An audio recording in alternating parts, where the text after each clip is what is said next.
I don't know. I would wrap my mouth with a scarf a lot, and sometimes I'd breathe and it would just turn into ice. So I would just breathing through ice, and so I'd have a scarf over my mouth, but it wouldn't do any good because this scarf is full of ice anyway. So after a while, I just quit wearing a scarf over my mouth because it just didn't work. But I would say that probably in St. Petersburg, it was more of a mild, well, as far as Russia goes, it was more mild.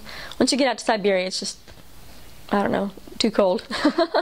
But it would regularly get down to -20, -30 degrees Celsius in St. Petersburg. More often during the winter was about -10, -15 is a more common temperature.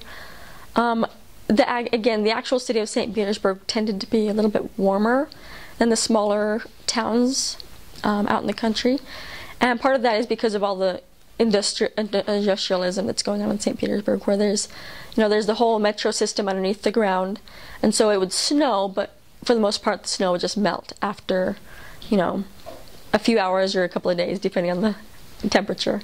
But when you get out into the smaller towns where there are missionaries, the snow would stay all winter. And so it's just kind of a different experience being in the city and being out of the city, even though it's just a couple hours difference.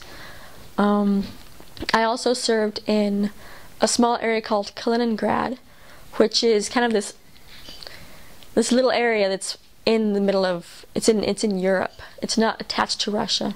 So here's Russia, and then you cross Poland and Latvia, Lithuania, and then there's Kaliningrad. And so it's not really connected. And there it was a lot warmer. I was there during the summer, and it would get pretty hot and humid. And so, people always think of Russia as being cold all year round. But no, we would definitely work up a good sweat during the summer, and then, of course, St. Petersburg in the winter was, freezing cold.